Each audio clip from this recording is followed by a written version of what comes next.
Hello friends, आज का जो हमारा वीडियो होगा परसेंटेज पे होगा। ठीक है। कल के वीडियो में मैंने परसेंटेज के बारे में बताए थे।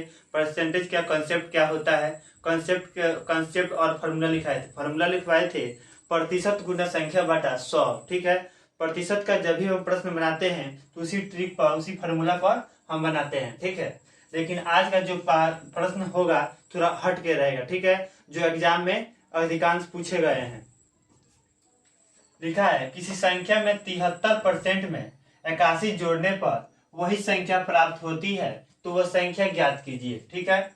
73% में 81 जोड़ने पर वही संख्या प्राप्त होती है और वह संख्या ज्ञात कीजिए। देखिए, प्रश्न में अगर लिख दे वह संख्या ज्ञात कीजिए, ठीक है, तो आप उसको 100% मान लीजिएगा। अगर प्रश्न में 10% लिख दे तो 10% मानते हैं। यहाँ तो कुछ नहीं लिखा है, वह संख्या ज्ञात कीजिए, तो संख्या का मालूम ही नहीं है। जब भी नहीं मालूम रहता है तो हम 100% लिख लेते हैं। 100%। ठीक है।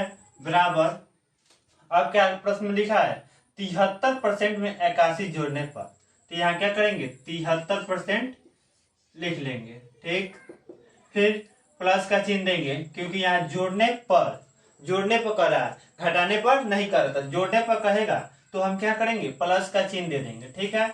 उसके बाद 81 को हम लिख लेंगे। यहाँ आप 81 लिख लीजिएगा। ठीक। इतना लिखने के बाद आपको क्या करना है, ठीक है, तो 81 को आप, देखिए 100% बराबर 73 हो रहा है। ठीक है। तो 81 कितने मरतबा कितना परसेंट में कटता रहता है, तो 3 है। 27 कितना होता है 81, या 27% हमारा हो जाएगा। ठीक है। 27% 81 हो जाएगा। अब इसको क्या करेंगे, लिख लेंगे सही से। देखिए 100% बराबर 73%, कितना 73%। 100% बराबर 73% प्लस 27%। जो 27% है वो किसके बराबर है, 81 के बराबर है। ठीक है। 81 के बराबर हमने 27% को लिखे हैं।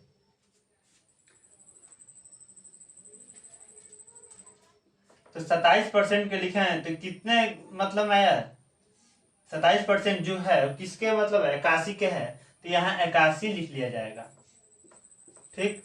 81 जब 81 लिख लिया जाएगा, वो 27% निकाले हैं तो फिर यहाँ 100% लिखा, तो तब 27% को हमने 81 लिखा तो इसके कितना 3 गुना मर्तब में आ रहा। 27 या 81।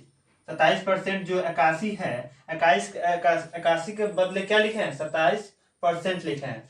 तो फिर तब यह लिखा लिएगा तो 100% को भी हमको 3 गुना ही निकालना पड़ेगा। तो यहाँ क्या हो जाएगा 300 हो जाएगा।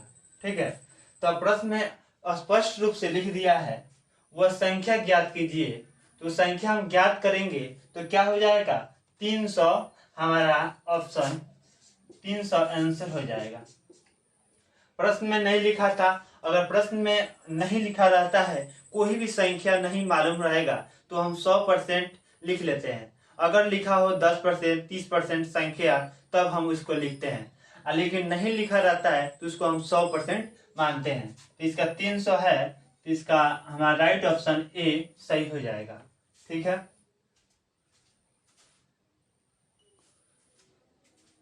दूसरा देखिएगा, लिखा है किसी संख्या के 25%, कितना मजेदार प्रश्न है। देखिए प्रश्न में जो पूछता है एग्जामिनर, वो थोड़ा घुमा के पूछता है कि किसी संख्या के 25% में 25% घटाने पर, देखिए कोई संख्या है, ठीक है, 25% है, 25% घटाने के लिए भी बोल रहा है, और फिर लिखा है 25% शेष बचते हैं, तो वो संख्या क्या है। ठीक है। तो 25% में 25, देखिए प्रश्न कोई भी लिखा हो सबसे पहले हमको ऊपर की तरफ पढ़ना है। ठीक है। प्रश्न को हम पहला स्टेप बना लेंगे तब दूसरे स्टेप पर जाते हैं। तो देखिए किसी संख्या के 25% में से, तो यहाँ क्या करेंगे 25% लिख लेंगे। ठीक है। 25% में से 25% घटाने पर, 25% में से 25% घटाने को भी बोल रहा है। ठीक है। तो 25% में से 25% घटाने को बोलेगा तो यहाँ क्या करेंगे, माइनस का चिन्ह देंगे, फिर यहाँ 25% लिखेंगे। फिर लिखा है घटाने पर, तो शेष कितना बचता है, शेष 25 बचते हैं। तो शेष जब 25 बचेगा, तो शेष जब 25 बचता है तो क्या करते हैं, बराबर का चिन्ह देते हैं और 25 लिख लेते हैं। ठीक है, 25 लिख लेते हैं। देखिए 25% है तो 25% यहाँ लिख लेंगे। ठीक, अब जो ये माइनस का चिन्ह है, माइनस का, जब भी माइनस का चिन्ह इधर आता है, माइनस का चिन्ह इधर आएगा तो प्लस में हो जाएगा। ठीक है, तो प्लस में होगा तो 25 और 25 कितना हो जाता है, 50 हो जाता है। ठीक, 25 और 25 50 हो जाएगा, यहाँ बराबर का चिन्ह रहेगा। ठीक,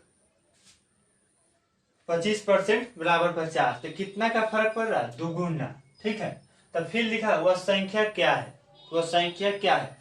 तो ऑप्शन भी देखना सबसे पहले जरूरी रहता है, ऑप्शन में कौन सा आंसर दिया हुआ है। तो यहाँ तो 50 ऑप्शन में नहीं दिया हुआ है, तो संख्या क्या है पूछ रहा है। तो संख्या आपको पहले ही प्रश्न में बताएं कि कोई भी संख्या अगर नहीं पूछे, प्रश्न में नहीं पूछा हो, तो हम क्या करते हैं, 100% मान लेते हैं। तो यहाँ क्या करेंगे, 100% मान लेंगे। ठीक, 100% मान लेंगे। 100% मानेंगे तो 100% के दुगुना कितना होता है, 100% का दुगुना 200 हो जाएगा। हमारा जो राइट ऑप्शन होगा वह ए हो जाएगा। ठीक है, कोई भी संख्या हो, ठीक है, अगर नहीं पूछा हो तो 100% मान लेते हैं। प्रश्न में देखते हैं जो भी पहला स्टेप लिखा रहता है तो उसको लिखते हैं। यहाँ क्या किया है, किसी संख्या के 25% में, तो 25% लिखे। फिर लिखा है 25% घटाने पर, तो 25% माइनस का चिन्ह हमने दिया। ठीक है, फिर लिखा है शेष कितना बचता है, तो शेष जो है 25 है, तो बराबर का चिन्ह दिए। ठीक है, फिर लिखे 25%। 25% लिखने के बाद जब भी माइनस का चिन्ह रहता है, माइनस का चिन्ह इधर आता है, माइनस का चिन्ह जब इधर आएगा तो क्या हो जाता है, प्लस होता है। तो प्लस होगा तो 25 और 25 को जब आप जोड़िएगा तो कितना हो जाता है, 50 हो जाता है। तो 25% बराबर 50, कितना, तो दुगुना हो जा रहा है। 25% जो है, 25% का आप दुगुना कीजिएगा तो कितना हो जाएगा, 50% हो जाता है। ठीक है, फिर लिखा है वह संख्या क्या है। तो वह संख्या क्या है, तो संख्या अगर नहीं मालूम रहता है तो 100% लिख लेते हैं। तो 100% का जब इसमें दुगुना की बात किया है तो क्या हो जाता है, 100% का दुगुना कीजिएगा तो 200 हो जाएगा। हमारा राइट ऑप्शन जो है ये सही हो जाएगा।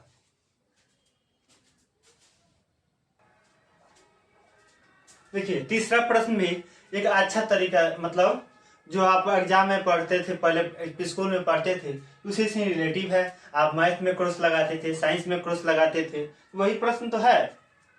लिखा है एक परीक्षा में 40%, ठीक है, एक परीक्षा में 40% छात्र, गणित में 30% छात्र। ठीक है, एक परीक्षा हो रहा है, उसमें 40% छात्र हैं जो गणित के एग्जाम दिए हैं और 30% छात्र विज्ञान में, तथा 15% दोनों विषयों में फेल हुए हो तो कितने छात्र पास हुए हैं। ठीक है, दो विषय की एग्जाम हुआ है, गणित और विज्ञान का, गणित और विज्ञान का एग्जाम हुआ है। एक विषय में मतलब गणित में 40% छात्र हैं और विज्ञान में 30% छात्र हैं। ठीक है, मतलब इसमें छात्र की चर्चा नहीं किया है, तो आप समझ सकते हैं जब भी एग्जाम होता है तो किनका होता है, छात्र का होता है, दूसरा किसी का एग्जाम थोड़ी हो सकता है स्कूल में।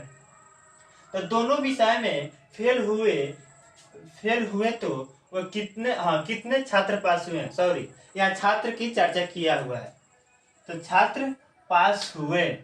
ठीक है, तो सबसे पहले हमको डायग्राम बना लेना है। देखिए मैथ, ठीक, मैथ का डायग्राम बना लीजिए।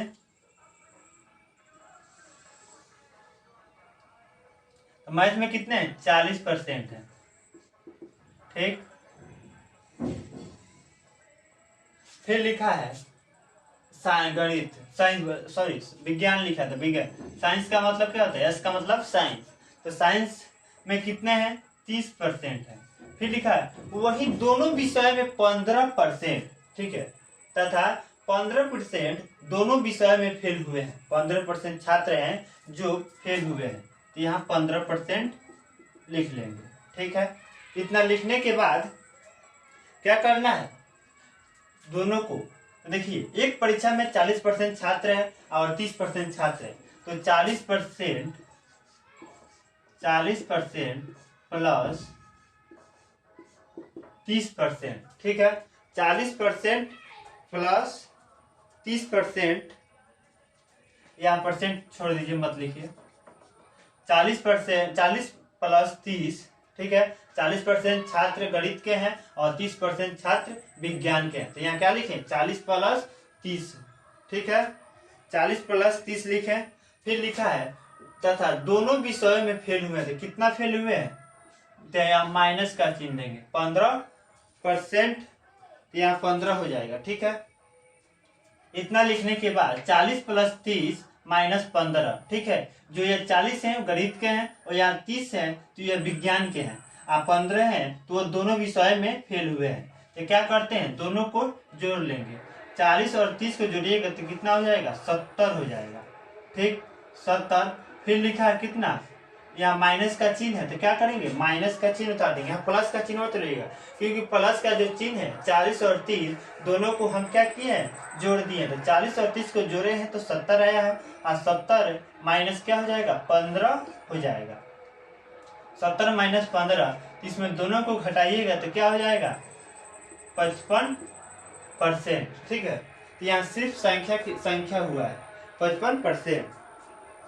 55% फेल।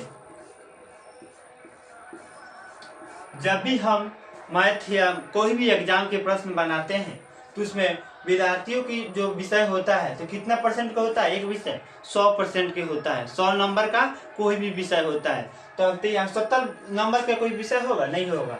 उसके लिए भी कोई भी एग्जाम देते हैं तो 100% का मार्क होता है, उसमें आपको 100% फोकस ध्यान देना पड़ता है। तो देखिए, तो क्या करेंगे, 100%, यहाँ 100 लिख लेंगे। ठीक है, 100, यहाँ माइनस का चिन्ह दे देंगे। अब जो 55 हमारे इसमें आया है, इसमें 55 घटा लेंगे, तो 55 घटाइएगा तो कितना हो जाएगा, 45% जो छात्र हैं वो दोनों विषयों में फेल हुए हैं, मैथ में और साइंस में। परीक्षा में छात्र गणित में और विज्ञान में 45% छात्र जो ऐसे हैं वो फेल हो गए हैं।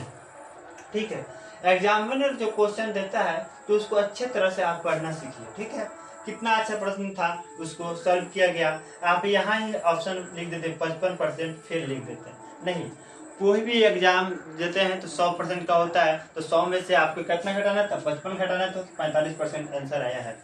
कैसा लगा वीडियो, आप लाइक करके जरूर बताइएगा, कमेंट।